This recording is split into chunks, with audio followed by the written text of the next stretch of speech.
समझने के बाद प्रश्न संग्रह 1.1 का सवाल देख रहे हैं।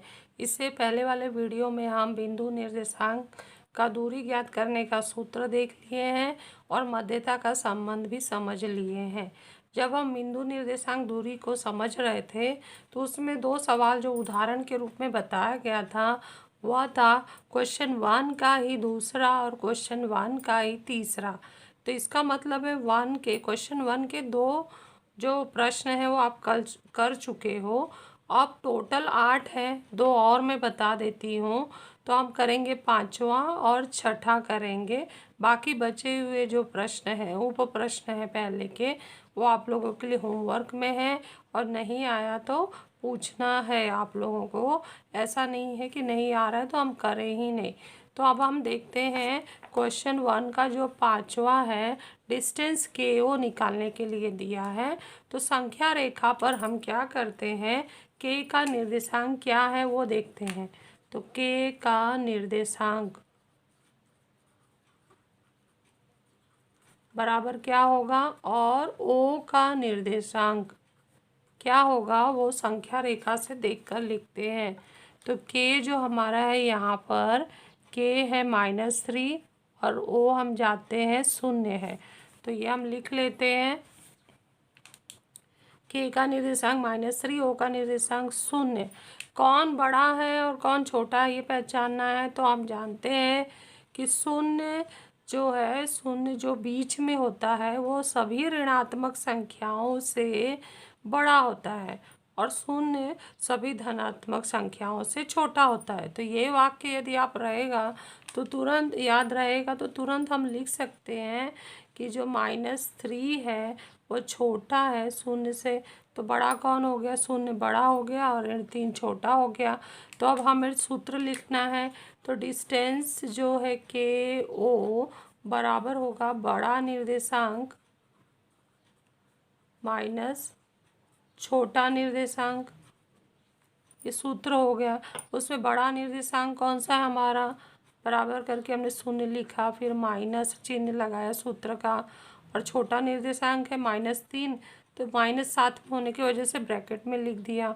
तो इसलिए अब आगे हल करेंगे तो बराबर आएगा 0, ऋण ऋण का गुणा होगा नियम के अनुसार तो धन हो जाएगा और ये 3 हो जाएगा, और ये जोड़ने पर 0 धन 3 मिलता है 3। तो ये डिस्टेंस के ओ आ गया हमारे लिए 3। तो इस तरह से हमने पहले का पांचवा कर दिया। अब अगला हम पहले का छठा करते हैं। तो इसमें डिस्टेंस ओ ही पूछा है। तो लिखने का तरीका ये है कि ओ का निर्देशांक लिखो संख्या रेखा से, ई का निर्देशांक लिखो, क्या आएगा वो बताना है। तो चलो हम देखते हैं कि क्या होगा। ओ का निर्देशांक तो जानते ही हैं 0 है और ई का निर्देशांक क्या है 5 है। तो ये हमने संख्या रेखा से देख लिया, ओ का निर्देशांक 0, ई का निर्देशांक 5।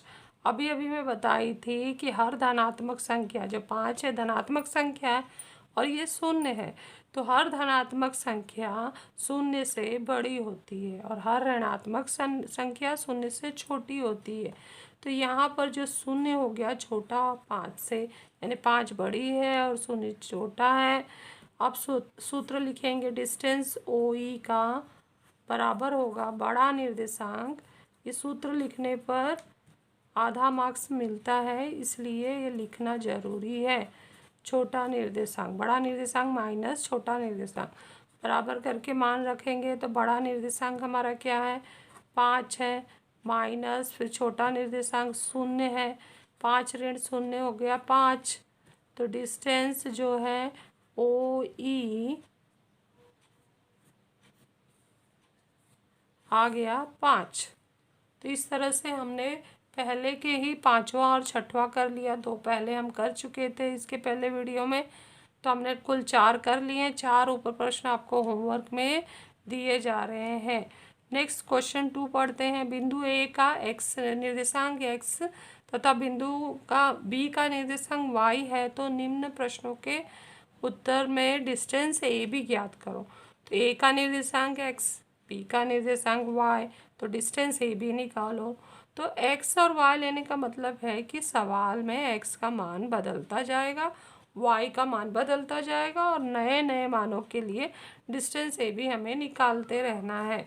तो यहाँ पर हम देख रहे हैं क्वेश्चन 2 में जो है कुल जो है 6 प्रश्न दिए गए हैं। तो हम चौथा, पाँचवा, छठवां कर रहे हैं। तो हम चौथा देखते हैं। चौथे में दिया है कि x यदि ऋण 4 है और y ऋण 5 है। x किसका निर्देशांक है? a का निर्देशांक। तो a का निर्देशांक हम लिख सकते हैं, क्योंकि हम पहले लिखते हैं ना a का निर्देशांक। किन्हीं दो बिंदुओं का हम निर्देशांक लिखते हैं, x बराबर ऋण 4। फिर लिखेंगे b का निर्देशांक बराबर क्या हो गया? y बराबर कितना हो गया? ऋण 5। तो इसमें बड़ा छोटा पहचानेंगे। तो जब दोनों संख्याओं का चिन्ह समान हो और अगर वो धनात्मक हो तो उसे पहचानना आसान होता है, लेकिन ऋणात्मक हो तो उल्टा हो जाता है। जो संख्या हमें छोटी दिख रही है वो ऋण लगने की वजह से बड़ी हो जाती है, और जो संख्या हमें बड़ी महसूस हो रही है 4 और 5 में 5 बड़ी लग रही, लेकिन उसके साथ ऋण लगा है तो वो छोटी हो जाएगी। तो इसका मतलब यहाँ पर बड़ा कौन है? ऋण 4 बड़ा है ऋण 5 से। तो इसके बाद हम अब सूत्र लिखेंगे, डिस्टेंस ए बी निकालेंगे। डिस्टेंस ए बी बराबर है बड़ा निर्देशांक माइनस छोटा निर्देशांक। ये लिखने के बाद अब इसके नीचे मैं यहाँ लिख रही हूँ, आप लोग नीचे ही कंटिन्यू करना। बराबर करके बड़ा निर्देशांक हमारा क्या है? ऋण 4, और सूत्र का ऋण लग गया। उसके बाद छोटा निर्देशांक क्या है? ऋण 5, ब्रैकेट बंद किया। उसके बाद हम ऋण 4 और ये ऋण ऋण हो गया धन 5, उत्तर आ जाएगा 5 धनात्मक 4 ऋणात्मक, घट जाएगा 5 में से 4 गया 1 आया। तो दूरी में जो उत्तर आया वो धनात्मक है, और दूरी सदैव धनात्मक होती है। तो डिस्टेंस ए बी बराबर आ गया 1 इकाई। तो इस तरह से हमने चौथा हल कर दिया। अब पांचवा करते हैं। तो पांचवा में भी हम देख रहे हैं ए का निर्देशांक जो ऋण 3 है, बी का निर्देशांक y जो ऋण 6 है। तो डिस्टेंस ए भी निकालना है।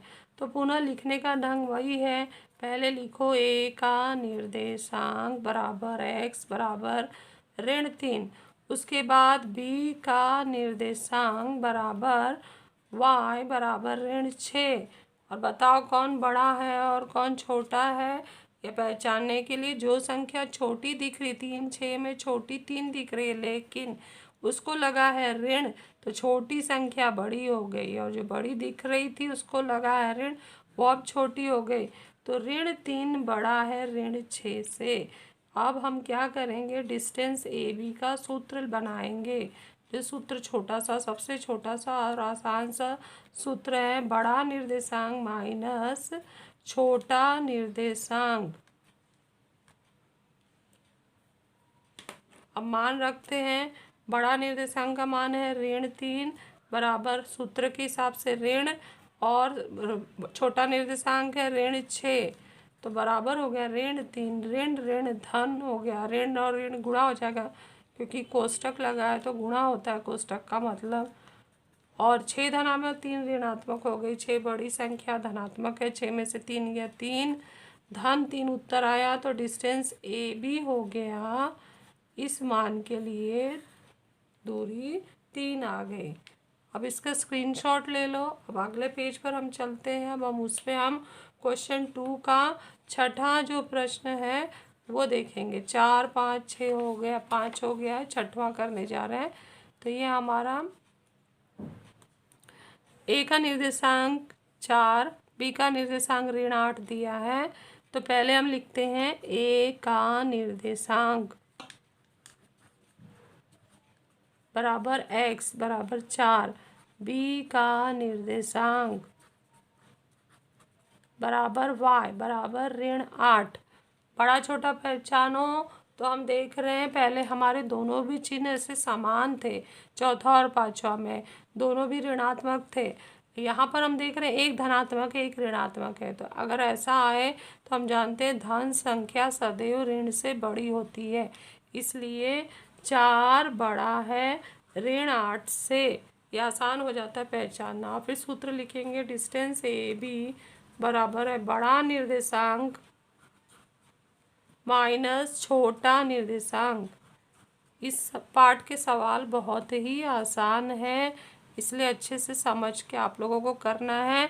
गलतियां यही होती हैं चिन्हों में पहचानने में, तो ये नियम याद रखो कि जब चिन्ह समान हो और वो धनात्मक हो तो आसान हो जाता है छोटा बड़ा पहचानना, लेकिन चिन्ह समान हो अगर वो ऋणात्मक है तो छोटी संख्या जिसको ऋण लगा है वो बड़ी हो जाएगी और बड़ी संख्या जिसको ऋण लगा वो छोटी हो जाएगी।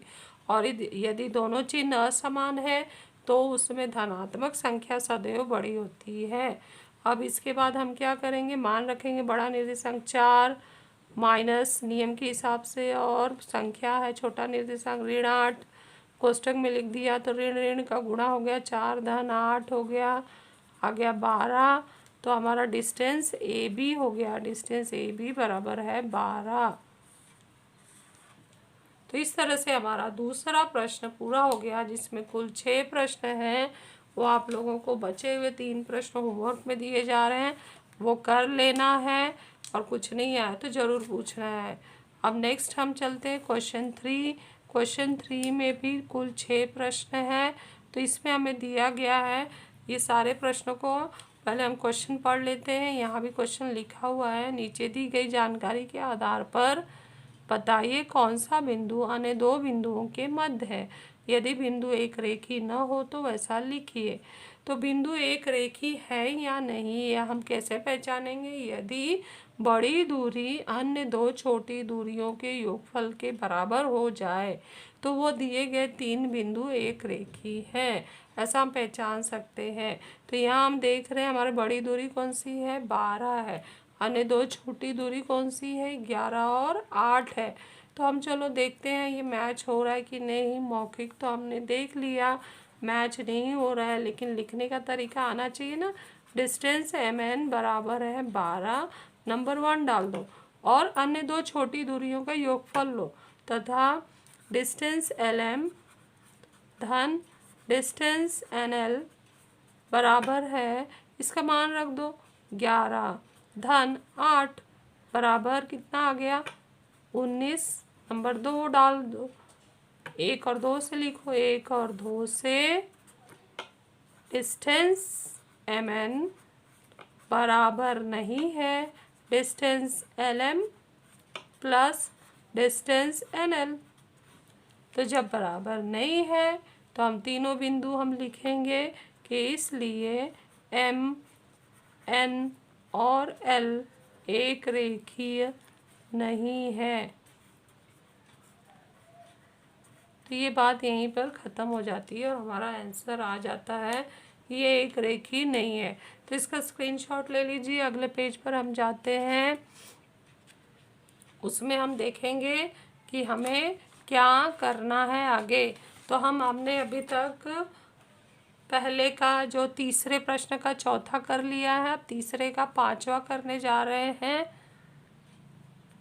डिस्टेंस एक्स वाई बराबर 15, डिस्टेंस वाई जेड बराबर 7, डिस्टेंस एक्स जेड बराबर 8, और पूछा है बताओ कि कौन किसके मध्य में है, कौन 3 बिंदु एक रेखीय है या नहीं।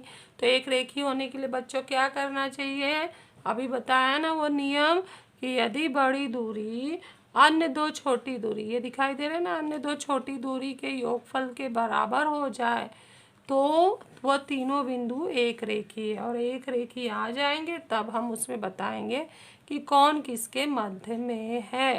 ठीक है, तो इसमें हम शुरू करते हैं। सबसे पहले तुम्हें जब भी आंसर लिखना हो तो बड़ी दूरी को नंबर डालो। डिस्टेंस एक्स वाई बराबर है 15, नंबर 1 डाल दिया, और अन्य दो छोटी दूरी distance Y Z plus distance X Z बराबर है 7 धन 8 बराबर है 15, सो नंबर 2 डाल दो।